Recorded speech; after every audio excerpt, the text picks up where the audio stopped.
Bonjour, nous sommes le vendredi 27 septembre 2024, il est 8h05 tout pile, merci de nous avoir choisis, c'est On n'est pas fatigué qui se poursuit en direct jusqu'à 9h. Héloïsa Piocan nous rejoindra tout à l'heure pour nous démontrer que la France n'est pas un pays de sport. Mais juste avant, on accueille dans l'émission Camille Lelouch qui est notre invité. Salut Camille. Salut. Pour t'interviewer, j'accueille également Valentin, le monsieur interview de l'équipe. Salut Lorenzo, salut Camille, ça va bien? Ça va et toi? Alors ce matin avec toi Val et avec toi Camille et également Lionel qui nous rejoindra tout à l'heure, on va parler d'un film bien comique. Et oui, Camille Lelouch, c'est un peu l'artiste polyvalente par excellence. Tu fais de l'humour, de la musique, t'as écrit un livre, mais tu fais aussi du cinéma et aujourd'hui t'es venu nous parler de ton nouveau film L'Heureux Élu. On va en parler dans un instant, le scénario est vraiment gaulerie. Déjà c'est ton premier rôle, donc ça y est, tu peux enfin cocher cette case. Premier rôle au cinéma, ouais tout à fait. J'avais déjà eu un premier rôle avec Kev Adams sur Netflix et au cinéma c'est la première fois que j'ai vraiment la voix de Gainsbourg, mais en vrai ça donne un petit style. Ouais, c'est stylé. C'est chiant, mais voilà, comme quoi petit Rhino et tu changes, c'est sexy. La voix uniquement. La Rhino c'est à cause de la Fashion Week d'hier? Non, la Rhino c'est à cause de la vie, en fait, c'est-à-dire les microbes, les gens qui te touchent, qui te postillonnent dessus. Et ce matin, vous l'avez compris, on est très content de recevoir Camille Lelouch et Lionel Erdogan également qui vient de nous rejoindre. Salut Lionel. Salut. Vous êtes là pour nous parler de L'Heureux Élu, donc une comédie dont tu es la tête d'affiche Camille. Avec on Lionel écoute un Erdogan. extrait de la bande d'annonce évidemment. Ouais, non, ça va? Mon père et moi, nous avons décidé de ne plus te donner un centime. Eh ben, si je t'appelle si tard, c'est que je veux marier, maman. Je viens d'avoir Benoît au téléphone. Vous voulez me demander de l'argent, j'imagine? Il va se marier. Je vous propose un job. Ça sent l'embrouille là. C'est quoi la carotte? Non, y a pas de carotte. Simplement faire croire à ma famille que vous êtes ma fiancée. On se prélasse quelques jours, tout frais payé dans un hôtel. Et à la fin du séjour, si tout se passe bien, ma mère me demande comment je confie en ce mariage. Faut que je ken? Non, ce sera pas nécessaire. Bon, vous la connaissez par cœur, la bande d'annonce. Bah le Oui. film hein. Le film tout court d'ailleurs. Ouais. Qu'est-ce qui vous a donné le plus envie dans ce scénario-là, tous les deux? Moi c'est l'oseille. Ah ouais, non. on s'en Non. doutait un petit peu. C'est vraiment la vanne que je fais à chaque fois. Bah écoute, elle fait son effet. Bah, ce qui m'a plu, c'est que déjà, c'est un film qu'on m'a écrit sur mesure. C'est le producteur et Daniel Torjman et le scénariste Dave Cohen sont venus me voir en me disant on a envie de t'écrire un film sur mesure avec un rôle sur mesure. On sait que ton niveau d'autodérision est assez élevé, donc voilà, qu'est-ce qui te plaît, t'as envie de parler de quoi? Et moi j'aime bien quand même le choc des cultures, donc j'aime bien la banlieue rencontre le milieu bourgeois et vice versa. Et donc on est parti sur ce sujet-là et ensuite, il fallait trouver donc les beaux-parents, il fallait trouver Benoît, donc j'ai vu 5-6 Benoît différents, dont Lionel.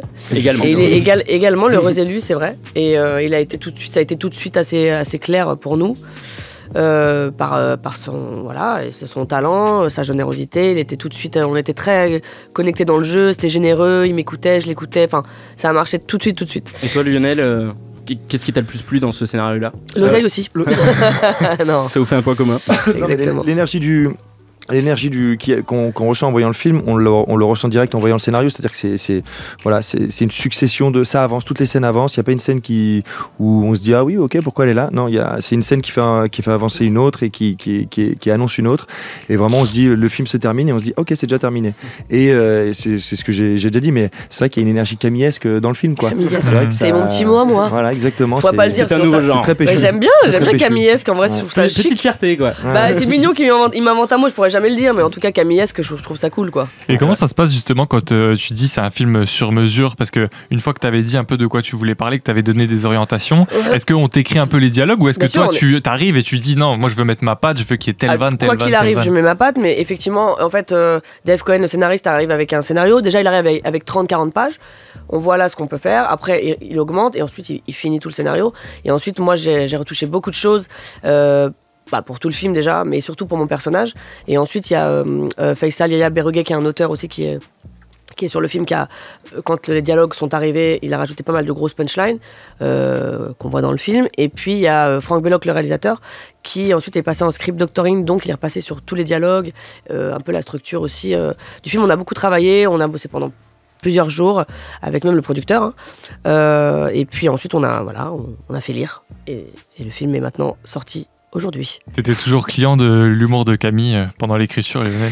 Ouais, alors moi je suis arrivé plus tard dans le processus, évidemment. Donc moi je suis arrivé avec un scénario établi, terminé, et effectivement quand je lisais le scénar, j'avais la claire, parce que je connaissais déjà. Camille, pas personnellement, mais voilà, j'étais allé la voir sur scène. Et Lui, au moins.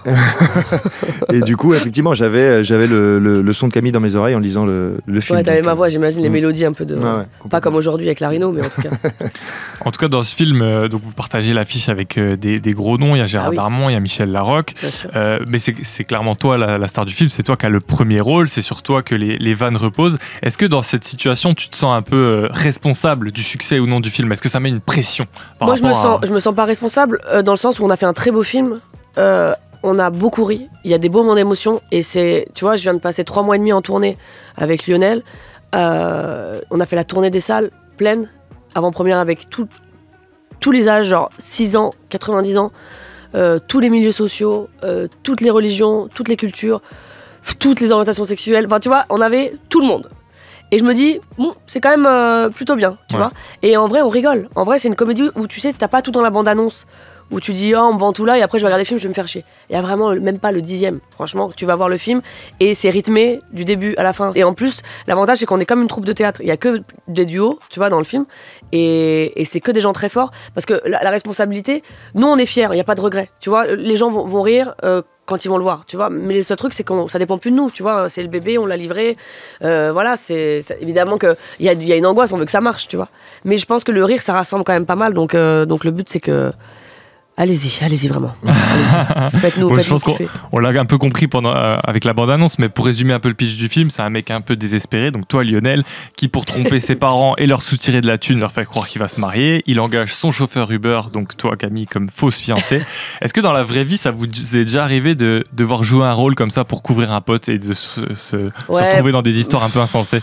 Moi, ça m'est déjà arrivé une fois, c'était pas un pote, c'était un ex. Une énorme merde, hein.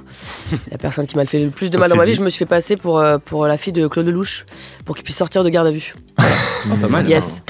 Et j'aurais dû le laisser parce que c'est la personne qui m'a fait beaucoup de mal physiquement, donc j'aurais dû. Mais tu sais, dans ces moments-là, tu sais pas trop quoi faire. En fait, je me suis fait passer malgré moi, c'est-à-dire que le flic me dit et vous êtes, je sais plus le prénom d'une de ces filles. J'ai dit yes, oui. Et je suis en mode, mais qu'est-ce que tu fais toi? Tu vas aller à toi en prison en fait? Le mensonge était fait. En fait, il me dit, et vous êtes la fille de. Genre en gros, on veut pas qu'il vous arrive quelque chose en vrai, tu vois. Et lui il me regarde en mode, est-ce qu'elle va dire que je lui fais du mal ou pas? Tu vois. Et moi je suis en mode, je le regarde en mode, le seul moment où j'ai un peu de. Tu vois. Ouais. Et je me dis, en fait, je suis tétanisée quoi. Donc c'est fou parce que j'étais quand même dans l'endroit. Peut-être que c'était un signe parce qu'en fait, j'avais acheté un Piou 80, que j'avais débridé à 120, c'est pas une blague. Yes, là pour les arbres. Et le gars, en fait, pendant mon anniversaire, il est parti avec dans Paris. Donc il s'est fait péter, évidemment. Oui, logique. Donc petite garde rapido, et en fait ils me disent faut venir, donc vous récupérez pas votre Piou 80, j'étais un peu vénère. Je te cache pas, mon petit Piou, bop. J'ai encore une petite cicatrice juste là. Je te jure, j'ai voulu faire une roue, j'ai fait un soleil, je me suis démonté. Allez, le 2 roues terminado. Et toi Lionel, une anecdote justement sur... Non, moi j'aime bien enfin j'aime bien, non j'aime pas, mais j'ai un gros problème avec les mensonges de retard, d'horaire. Donc c'est à dire que un jour un de mes meilleurs potes m'a dit ton plus grand mensonge à toi c'est j'arrive. Et effectivement, en fait, à chaque fois, je dis, j'arrive jamais, en fait. Ouais. Effectivement, je dis toujours j'arrive. C'est pas du tout menteur. Non, mais franchement, sur les retards, j'ai toujours un petit peu de. Ah ouais. Ouais, j'ai un problème de temporalité. Ouais, mais pas avec le travail. Pas avec le travail. Non, mais dans la vie, ouais, mes potes, ils me regarderaient, ils me font, gars, quand ils vont voir ça, ils vont faire, oh, gars, vraiment, t'as osé, t'as assumé dire ça. Ouais. Lionel et Camille, vous restez avec nous. On va continuer de parler de ta carrière, notamment Camille, dans le cinéma et dans l'art en général, car madame est polyvalente. Camille, on te reçoit aujourd'hui parce que tu viens défendre l'heureux élu. Je ne défends pas, parce que quand tu défends, c'est quand tu te bats pour quelque chose. Là, je me bats pas. Je viens promouvoir, c'est du plaisir. Tu viens promouvoir l'heureux élu, donc sorti mercredi au cinéma. C'est déjà, si je dis pas de bêtises, ta 12e participation à un long métrage. Ouais, par contre, c'est la première fois que tu occupes le premier rôle, donc déjà félicitations. Merci pour ça. Beaucoup. On l'a compris, tu commences à avoir une filmographie assez conséquente quand même. Donc jusqu'à maintenant, et hormis l'heureux élu, quel est le tournage qui t'a laissé le meilleur souvenir finalement? C'est mon tout premier film. J'ai joué dans un film de Rebecca Zlotowski qui s'appelle Grand Central, et dedans il y avait Tahar Rahim, Léa Seydoux, Denis Ménochet, Olivier Gourmet, Guillaume Verdier, et j'en passe. C'est le fait que ce soit le premier film que... Non, c'est le fait qu'on m'ait rasé le crâne dans le film. Ah oui, d'accord, tout simplement. Mais pas que, c'était vraiment un très joli film, une très belle histoire, et j'ai rencontré des acteurs fantastiques qu'on connaît très bien. Et c'est une grande fierté de voir aujourd'hui à quel point ils ont évolué. Mais en tout cas, c'était un moment très intense parce que je joue le rôle d'une femme qui se fait décontaminer dans une centrale nucléaire. Donc je lui ai donné beaucoup de moi et je regrette pas du tout. Et c'est vrai que c'est comme ça que je rentre dans ce métier, dans le cinéma. Et cette scène-là, elle a été très impressionnante pour moi parce que je me fais quand même vraiment raser le crâne. J'avais les cheveux très longs, c'était très impressionnant. Mais je l'ai fait parce que j'aimais ce métier. Puis surtout, il y a des gens qui ont le fait, ils n'ont pas le choix. Donc c'est que des cheveux, ça repousse, tu vois. Ouais. Donc voilà. Est-ce que vous avez déjà eu un coup de foudre professionnel dans le cinéma? Rebecca. Au-delà du film, c'est quelqu'un avec qui t'as apprécié être dirigé par elle. Ouais, en fait, et cette scène, elle a été tellement intense, c'est bien la Légion de merde, tellement intense, on est en pleine forme. Tellement intense, si tu veux, en fait, c'est impressionnant. Tu te donnes à quelqu'un, t'acceptes, tu vois, et je la voyais derrière son combo, en fait, pendant la prise, en one shot comme ça, elle, dans ses yeux, c'était mais qu'est-ce que je suis en train de lui faire faire? Elle était effondrée en pleurs et elle arrivait. Elle culpabilisait limite de te faire jouer ça. Elle m'a embrassé comme ça en mode mais merci pour ce que tu m'as donné, tu vois. Ça a été un moment très fort parce que moi je peux pas trop la regarder, il faut pas que je me foire. Tu peux pas te louper, là on te rase, c'est une fois, tu vois. Donc ça pleure, machin, tremblement, enfin des trucs de professionnels. Et mais c'est vrai que ouais, c'est un moment, ça m'a marqué, ça me marquera jusqu'au bout. C'est vrai. Et puis c'est Rebecca qui m'a donné ce truc d'avoir envie de toujours dépasser ses limites, et puis je démarre avec ça, quoi, dans le cinéma, et puis je démarre avec des pointures, tu vois, du cinéma. Voilà. Et toi, Lionel, t'as déjà eu un... Tu savais pas tout ça? Non, on en apprend des choses. Pas autant. Ouais, tu sais, on en apprend tous les jours. Ouais, c'est vrai. Toi, t'as déjà rencontré un réal ou une actrice, un acteur avec qui c'était vraiment trop facile de jouer, quoi, tu t'es dit vraiment... Ah bah, oui, Camille Lelouch.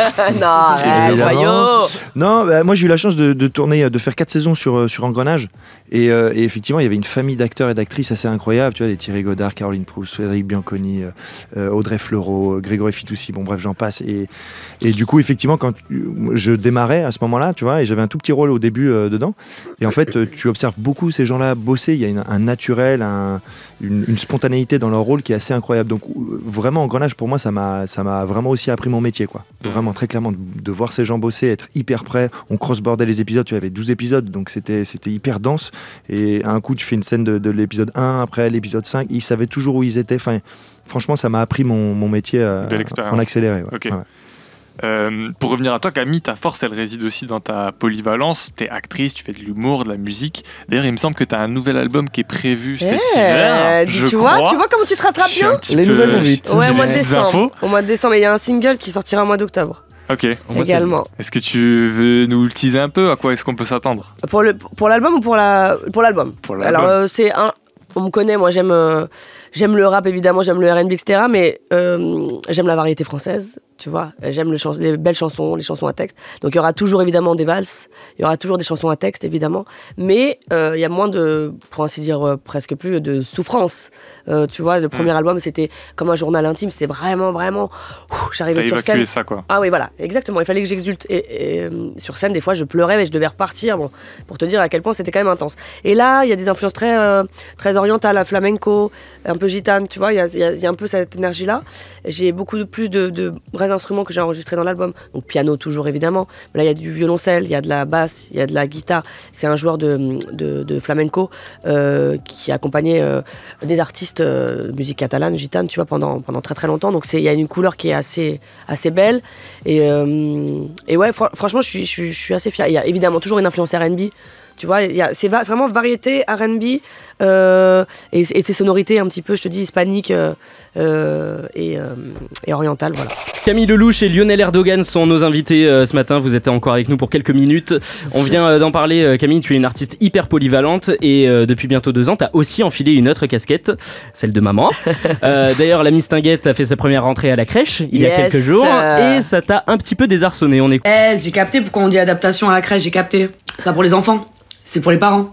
Normalement, donc lundi, mardi, tu la prenais 1 heure, tu la récupères. Hier, lundi, elle est restée 4 heures parce que madame, elle voulait rester. Elle a fait le repas et comme elle n'arrivait pas à faire la sieste, c'est normal, quand des personnes fait qu'elle récupérait. Aujourd'hui, j'ai déposé à 9h30 du matin. Je vais la chercher à 16h30, donc elle fait une vraie journée le 2e jour. Voilà, elle a plus besoin de moi. Ma vie n'a plus de sens sans elle.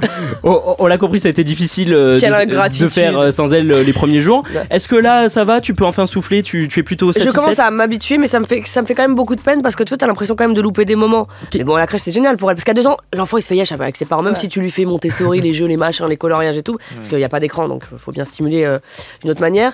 Elle a besoin quand même d'être en contact avec d'autres enfants. Elle se régale, mais je sens, tu vois, avant ça, elle me faisait moins de câlins. On se faisait toujours des câlins, mais elle venait. C'est plus moi qui voulais la bouffer tout le temps. Et là, c'est en mode câlin et elle me serre et elle reste dans mes bras. Oh, c'est extraordinaire. Et à la fois, ça me fait un peu de peine. Je suis en mode, je la dépose. Elle va à la crèche, je vais la chercher, après je retravaille. On a beaucoup moins de temps. Alors c'est plus intense parce que je travaille. Hein. Tu vois, là, j'ai hâte d'avoir 2 jours juste pour être qu'avec elle. Même limite, je la mets pas à la crèche, tu vois, sur une journée.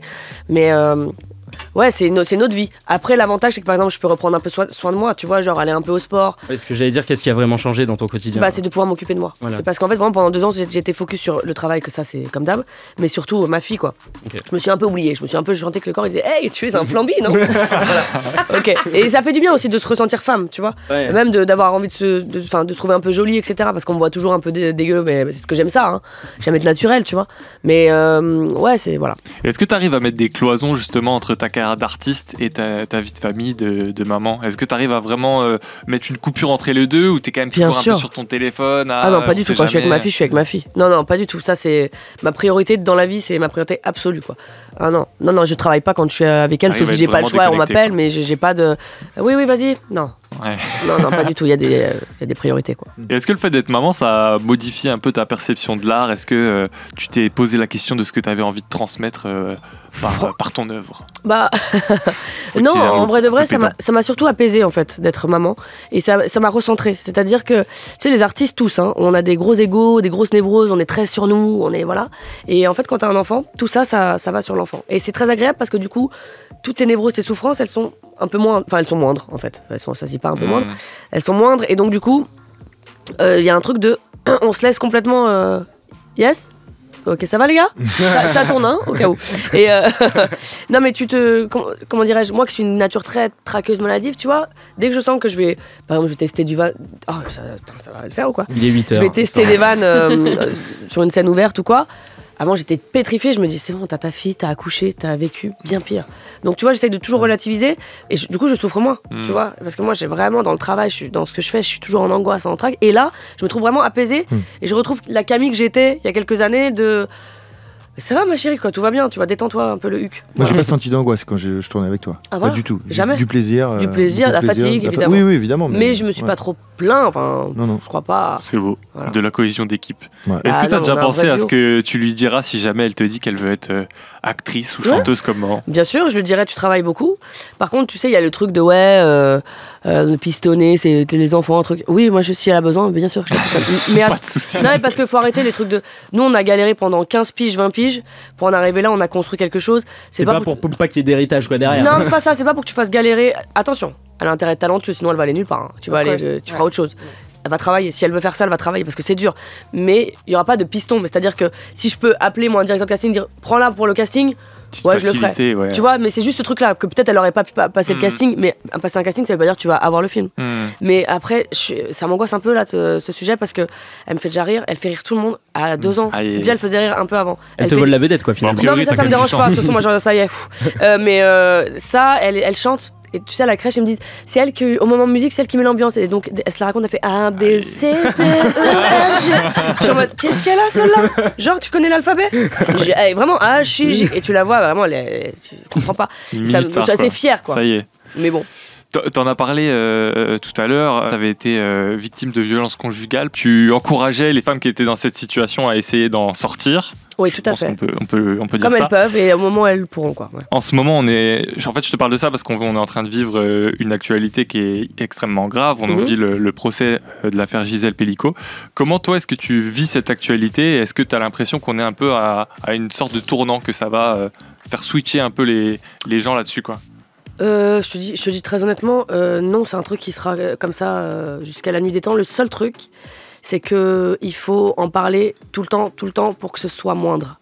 Mais malheureusement, la violence, elle sera éternelle et c'est à vie parce qu'on essaye d'espérer un truc. Non, un pervers narcissique, il doit se faire soigner. Si c'est pas détecté, comment on fait? On fait pas, tu vois.